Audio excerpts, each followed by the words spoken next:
তো বন্ধুসকল আপোনালোকে সকলোৱে জানে যে আপোনালোকৰ পিজি এন্ট্ৰেন্স এক্সামৰ ৰিজাল্ট দিছে আৰু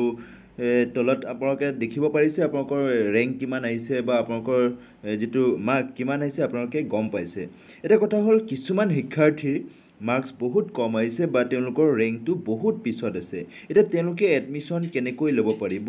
বা কোনখন ইনষ্টিটিউচনত তেওঁলোকে এডমিশন ল'ব পাৰিব যেহেতুকে তেওঁলোকৰ এডমিশন ইউনিভাৰ্চিটিৰ কেম্পাছত বা ইউনিভাৰ্চিটিত পোৱাৰ সম্ভাৱনাটো বহুত ক্ষীণ হৈ পৰিছে সো হেতু কাৰণে তেওঁলোকে এফিলিয়েটেড কলেজ বিলাকত এপ্লাই কৰিব পাৰে বা এফিলিয়েটেড কলেজ বিলাকত তেওঁলোকে এডমিশন ল'ব পাৰে এটা কথা হ'ল হেই পাৰ্টিকুলাৰ ইনষ্টিটিউচন বিলাকত কোনবোৰ সাবজেক্টত পিজি আগবঢ়ায় বা কোনবোৰ সাবজেক্টত তেওঁলোকে মাষ্টাৰ ডিগ্ৰী কৰায় হেবোৰ ইনষ্টিটিউচনৰ বিষয়ে মই আপোনালোকক এই ভিডিঅ'টিত জনাম আপোনালোকে কোনটো ইনষ্টিটিউচনত পিজি এডমিশন ল'ব পাৰিব আৰু সেই ইনষ্টিটিউচনখনৰ এডমিশনৰ লাষ্ট ডেট কিমান সম্পূৰ্ণ কথা জনাম তো বন্ধুসকল তেতিয়ালে ভিডিঅ'টি হ'বলৈ গৈ আছে বহুত ইনফৰ্মেটিভ ভিডিঅ'টি হেহলৈকে চাব তো বলক আজিৰ মূল ভিডিঅ'টিলৈ আমি আগবাঢ়ো তো বন্ধুসকল তেতিয়ালে প্ৰথমতে আমি জানিলো প্ৰাগজ্যোতিষ কলেজ যেটো শান্তিপুৰ ভৰলুমুখত আছে তো এই যেটো প্ৰাগজ্যোতিষ কলেজ আপোনালোকে Assamese economics education geography geology zoology আৰু টুৰিজম মেনেজমেন্টত আপোনালোকে পিজি কৰিব পাৰিব আৰু ইনটেক কেপাসিটি আপোনালোকে দেখিছে আসামিছত 50 আছে ইকোনমিক্সত 20 15 অৰ্থাৎ মানে মিনিমাম 15 সিট আছে আৰু ইয়াৰ যেটো ডেট অফ এডমিশন আপোনালোকে 6 আগষ্ট তাৰিখে ল'ব লাগিব আৰু যি এপ্লাই প্ৰক্ৰিয়া আপোনালোকে 4 আগষ্ট তাৰিখৰ ভিতৰত অৰ্থাৎ অহাকালি লাষ্ট ডেট 4 তাৰিখৰ ভিতৰত আপোনালোকে অনলাইন ভাবে এপ্লাই কৰিব লাগিব আৰু এইটো হৈছে pragjyotish.college.ac.in পৰ্টেলত আৰু আপোনালোকে এই এপ্লাই প্ৰক্ৰিয়াত আপোনালোকৰ যেটো পিজি এন্ট্ৰেন্স এক্সামৰ মাৰ্কস বা পিজি এন্ট্ৰেন্স এক্সামৰ যি আপোনালোকৰ স্কোৰ কাৰ্ড হেবিলাক আপলোড কৰিব লাগিব আৰু তেওঁলোকে মেৰিট লিষ্ট 4:30 বজাত দিব 4 আগষ্ট তাৰিখে অৰ্থাৎ অহাকালি 4:30 বজাত তেওঁলোকে মেৰিট লিষ্ট দি দিব আৰু গুৱাহাটী ইউনিভাৰ্চিটি 5 তাৰিখে এডমিশন ল'ব তেওঁলোকে 6 আগষ্ট তাৰিখে এডমিশন কণ্ডাক্ট কৰিব তো বন্ধুসকল প্ৰাগজ্যোতিষ কলেজৰ ইনফৰমেশন এইটো নেক্সট আমি জানি লওঁ বি বৰুৱা আপোনালোকৰ কলেজ বি বৰুৱা কলেজ তো বি বৰুৱা কলেজতো আপোনালোকে যেটো সাবজেক্ট জুলজিত ল'ব পাৰিব বটানীত ল'ব পাৰিব কেমিষ্ট্ৰিত ল'ব পাৰিব আৰু জিওগ্ৰাফিত ল'ব পাৰিব আৰু তেওঁলোকৰ যেটো এপ্লাই প্ৰক্ৰিয়া যোৱা 27 তাৰিখৰ পৰা আৰম্ভ হৈ গৈছে আৰু এপ্লাই প্ৰক্ৰিয়াৰ লাষ্ট ডেট আজি অৰ্থাৎ 3 আগষ্ট তাৰিখ তেওঁলোকৰ এপ্লাই প্ৰক্ৰিয়াৰ লাষ্ট ডেট আৰু এডমিশন তেওঁলোকে প্ৰাগজ্যোতিষ কলেজৰ নিচিনাই 6 তাৰিখে কণ্ডাক্ট কৰিব যেহেতুকে 5 তাৰিখে গুৱাহাটী ইউনিভাৰ্চিটিয়ে ল'ব তাৰপিছত 6 তাৰিখে তেওঁলোকে এডমিশনটো কণ্ডাক্ট কৰিব আৰু তেওঁলোকৰ যেটো এডমিশন ফিজ জুলজিৰ কাৰণে 50,000 আৰু বটানীৰ কাৰণে 50,000 কেমিষ্ট্ৰিৰ কাৰণে 55,000 আৰু জিওগ্ৰাফিৰ কাৰণে 45,000 যেহেতুকে এটো সেলফ ফান্ডেড কোৰ্স হয় আৰু তেওঁলোকে পিজি এন্ট্ৰেন্স এক্সামৰ যেটো মাৰ্কস হে মাৰ্কসৰ ওপৰত ভিত্তি কৰি তেওঁলোকে মেৰিট লিষ্টটো তৈয়াৰ কৰিব বা মেৰিট লিষ্টটো তেওঁলোকে পাবলিশ কৰিব বাকি যদি গেপ সাৰ্টিফিকেট দিব লাগিব আৰু অন্যান্য আপোনালোকৰ যি ক্যাটেগৰী যদি আছে ক্যাটেগৰী সাৰ্টিফিকেট সমূহ আপোনালোকে অনলাইনত আপলোড কৰিব লাগিব আৰু অনলাইন এপ্লাই প্ৰক্ৰিয়া যি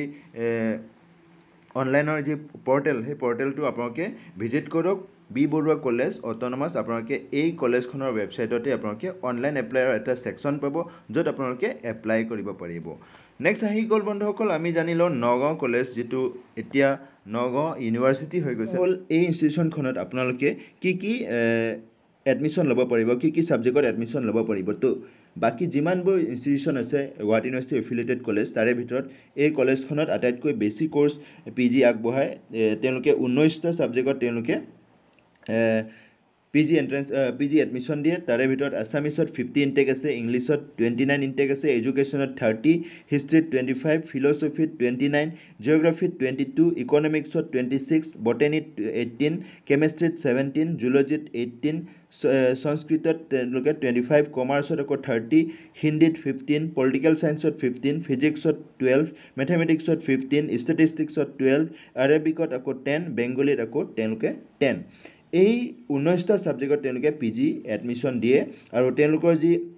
এপ্লাইৰ কাৰণে যি অনলাইন যি পৰ্টেল হেতু হৈছে nagaoncollege.edu.in ত আপোনালোকে এপ্লাই কৰিব লাগিব তেওঁলোকে কৈছে ইয়াত যে intending candidates who are cleared GUPGET অৰ্থাৎ যিসকলে এন্ট্ৰেন্স এক্সাম ক্লিয়াৰ কৰিছে তেওঁলোকে এপ্লাই কৰিব পাৰিব বিফোৰ 10 আগষ্ট অৰ্থাৎ 10 আগষ্ট তেওঁলোকে এডমিশনৰ এপ্লাই প্ৰক্ৰিয়াৰ লাষ্ট ডেট দিছে আৰু তাৰ পিছত তেওঁলোকে এডমিশন কণ্ডাক্ট কৰিব যেহেতুকে যোৱাকালি অৰ্থাৎ 1 আগষ্টৰ পৰা তেওঁলোকে যি এপ্লাই প্ৰক্ৰিয়া আৰম্ভ কৰিছে আৰু 10 দিনৰ তেওঁলোকে সময়সীমা দিছে আৰু 10 দিনৰ ভিতৰত আপোনালোকে এপ্লাই কৰিব পাৰিব তো আপোনালোকে যিসকলে বি বৰুৱা কলেজ বা প্ৰাগজ্যোতিষ কলেজ এইবিলাক কলেজত যদি আপোনালোকে এডমিশ্যন নাপায় বা তাত যদি আপোনালোকে সুযোগ নাপায় তেতিয়াহ'লে আপোনালোকে পুনৰ 6 তাৰিখৰ পিছতো আপোনালোকে ইয়াত এপ্লাই কৰিব পাৰিব যিহেতুকে ইয়াত বহুতকেইটা কোৰ্চ তেওঁলোকে PG এডমিশ্যন দিয়ে নেক্সট আহি গ'ল বন্ধুসকল যিটো GNDG কমাৰ্চ কলেজ যিটো নগাঁৱত আছে তো ইয়াত আপোনালোকে MCOMৰ এডমিশ্যন ল'ব পাৰিব তো MCOMৰ কাৰণে যি এপ্লাই প্ৰক্ৰিয়া তেওঁলোকে 24 আগষ্ট লাষ্ট ডেট দিছে 24 আগষ্টৰ ভিতৰত আপোনালোকে যি GNDG কমাৰ্চ কলেজৰ যি পৰ্টেল সেই পৰ্টেলখনত আপোনালোকে এপ্লাই কৰিব পাৰিব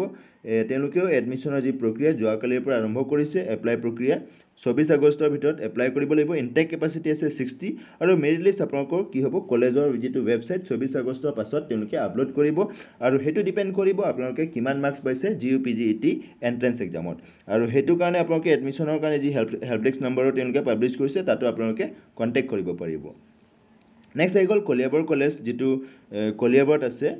নগাঁও ডিষ্ট্ৰিক্টৰে তো ইয়াতো আপোনালোকে দুটা ছাবজেক্টত আপোনালোকে PG কৰিব পাৰিব সেইটো হৈছে MA ইন এডুকেশ্যন আৰু MCOM MA এডুকেশ্যনৰ কাৰণে যিটো ফিজ 16,000 পাৰ ছেমিষ্টাৰ আৰু MCOMৰ কাৰণে 12,000 পাৰ ছেমিষ্টাৰ আৰু এপ্লাই প্ৰক্ৰিয়া যি লাষ্ট ডেট 7 আগষ্ট দিছে আৰু এডমিশ্যন কণ্ডাক্ট কৰিব 9 আগষ্ট তাৰিখে আৰু এপ্লাই কৰিবৰ কাৰণে আপোনালোকে koliaborcollege.ac.in অনলাইনত আপোনালোকে ভিজিট কৰক তাতে আপোনালোকে অনলাইনভাৱে এপ্লাই কৰিব পাৰিব দুটা ছাবজেক্টত MA ইন এডুকেশ্যন আৰু MCOMত তো আপোনালোকে অতি সোনকালে এপ্লাই কৰিব পাৰে যিহেতুকে 7 তাৰিখলৈকে তেওঁলোকে লাষ্ট ডেট দিছে নেক্সট আহি গ'ল দৰং কলেজতো আপোনালোকে বিভিন্ন ছাবজেক্টত আপোনালোকে এডমিশ্যন ল'ব পাৰিব ছাপ'জ আপোনালোকে আছামিছত ল'ব পাৰিব আছামিছত আপোনালোকৰ 30 ইনটেক আছে জুলজিত 15 আছে বটেনিতো 15 আছে জিঅ'গ্ৰাফিত 20 আছে আৰু এপ্লাই প্ৰক্ৰিয়া তেওঁলোকে যোৱা 1 আগষ্টৰ পৰা আৰম্ভ কৰিছে আৰু 7 আগষ্ট তাৰিখলৈকে তেওঁলোকে লাষ্ট ডেট দিছে আৰু মেৰিট লিষ্ট তেওঁলোকে 10 আগষ্ট তাৰিখে পাব্লিছ কৰিব আৰু অহা 12 আগষ্ট তাৰিখে তেওঁলোকে এডমিশ্যনটো কণ্ডাক্ট কৰিব সকলোবোৰ ছাবজেক্টৰ আৰু আপোনালোকে যদি অনলাইন ৰেজিষ্ট্ৰেশ্যন কৰে ৰেজিষ্ট্ৰেশ্যন ফি 500 ৰুপিজ পে' কৰিব লাগিব তেওঁলোকে ইয়াত মেনশ্যন কৰিছে আৰু এপ্লাই কৰিবৰ কাৰণে আপোনালোকে দুটা ৱেবছাইটত আপোনালোকে ভিজিট কৰিব পাৰে dorongcollege.co.in বা dorongcollege.ac.in আপোনালোকে ভিজিট কৰিব পাৰে তো আপোনালোকে যদি আছামিজ জুলজি বটেনি জিঅ'গ্ৰাফিত যদি এডমিশ্যন ল'ব বিচাৰে দৰং কলেজ আপোনালোকৰ কাৰণে বেষ্ট হ'ব পাৰে নেক্সট হৈ গ'ল বন্ধুসকল যিটো পশ্চিম গুৱাহাটী মহাবিদ্যালয় অৰ্থাৎ পশ্চিম গুৱাহাটী যি কলেজ আছে সেই মহাবিদ্যালয়খনত আপোনালোকে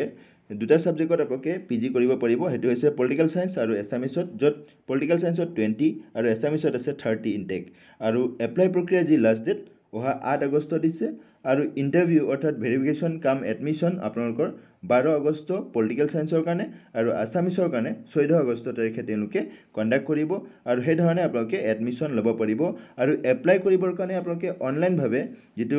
পশ্চিম গুৱাহাটী যিটো মহাবিদ্যালয় তাৰ যি অফিচিয়েল পৰ্টেল আছে pgmdharapur.ac.in .in আপোনালোকে এপ্লাই কৰিব পাৰিব 8 আগষ্টৰ ভিতৰত আপোনালোকে মেৰিট লিষ্ট 10 আগষ্ট তাৰিখে তেওঁলোকে পাব্লিছ কৰিব আৰু তাৰপিছত তেওঁলোকে এডমিশ্যন 12 আৰু 14 তাৰিখে কণ্ডাক্ট কৰিব আৰু এডমিশ্যনৰ ফি তেওঁলোকে পাৰ ছেমিষ্টাৰ 13,500 টকা বুলি ইয়াত কৈছে আৰু সেই ধৰণে আপোনালোকে এডমিশ্যন ল'ব পাৰিব আৰু ডিপেণ্ড কৰিব আপোনালোকৰ মেৰিট লিষ্ট অৰ্থাৎ এই যে আপোনালোকৰ PG এন্ট্ৰেন্স এক্সামৰ যি মাৰ্ক বা যি ৰেংক সেই ৰেংকৰ ওপৰত তেওঁলোকে মেৰিট লিষ্টটো তৈয়াৰ কৰিব নেক্সট বন্ধুসকল আমি যদি চাওঁ দক্ষিণ কামৰূপ কলেজ ইয়াৰ যি এপ্লাই প্ৰক্ৰিয়া যোৱাকালি লাষ্ট ডেট আছিল এইটো যিহেতুকে এডমিশ্যনৰ লাষ্ট ডেট গুচি গ'ল মই আপোনালোকৰ বিশেষ নজনাওঁ যিহেতুকে গুচিয়ে গ'ল নেক্সট পাণ্ডু কলেজৰ বিষয়ে আমি জানো পাণ্ডু কলেজ গুৱাহাটী যিটো আছে তো তেওঁলোকে MA in Assamese MA in education MA বা MSc in Economics, MA in History, MA MSc in Geography, MA in Political Science, MSc in Zoology এইকেইটা ছাবজেক্টত তেওঁলোকে PG এডমিশ্যন দিয়ে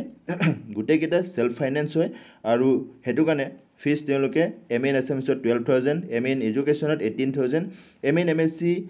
ইকনমিক্সত 16,000 আৰু 16,000 হিষ্ট্ৰীত জিঅ'গ্ৰাফিটো 22,000 পলিটিকেল সায়েন্সত 16,000 জুলজিত 22,000 আৰু ইনটেক কেপাচিটি আপোনালোকে ইয়াত দেখিছে আৰু যোৱা 29 জুলাইৰ পৰা এপ্লাই প্ৰক্ৰিয়া আৰম্ভ কৰিছে আৰু 4 আগষ্ট লাষ্ট ডেট দিছে অৰ্থাৎ অহাকালিলৈ তেওঁলোকে লাষ্ট ডেট দিছে আৰু অহা 5 আগষ্টৰ তাৰিখে অৰ্থাৎ সোমবাৰে তেওঁলোকে মেৰিট লিষ্ট 4 বজাত পাব্লিছ কৰিব আৰু এডমিশ্যন তেওঁলোকে 6 আগষ্ট তাৰিখে কণ্ডাক্ট কৰিব আৰু এডমিশ্যনৰ কাৰণে এপ্লাই প্ৰক্ৰিয়া আপোনালোকে panducollege.ac.in ত এপ্লাই কৰিব লাগিব আৰু মেৰিট লিষ্ট তৈয়াৰ কৰিব কেৱল আপোনালোকৰ PG এন্ট্ৰেন্স এক্সামৰ ৰেংকৰ ওপৰত ভিত্তি কৰি আৰু গোটেইকেইটা কোৰ্ছ তেওঁলোকে ইয়াত কৈছে self financing no free admission will be applicable অৰ্থাৎ ইয়াত ফ্ৰী এডমিশ্যন এপ্লিকেবল নহ'ব যিসকলে EWS কেটেগৰী হওক বা অন্যান্য যিসকলে ফ্ৰী ৱেইভ কৰিব বিচাৰে ফ্ৰী ৱেইভাৰ স্কিম ইয়াত এপ্লিকেবল নহ'ব বুলি ইয়াত তেওঁলোকে স্পেচিয়েলি মেনশ্যন কৰিছে যিহেতুকে সকলোবোৰ কোৰ্ছ সেল্ফ ফাইনেন্স হয় তো আপোনালোকে অতি শীঘ্ৰে এপ্লাই কৰিব পাৰে পাণ্ডু কলেজ যিটো গুৱাহাটীত আছে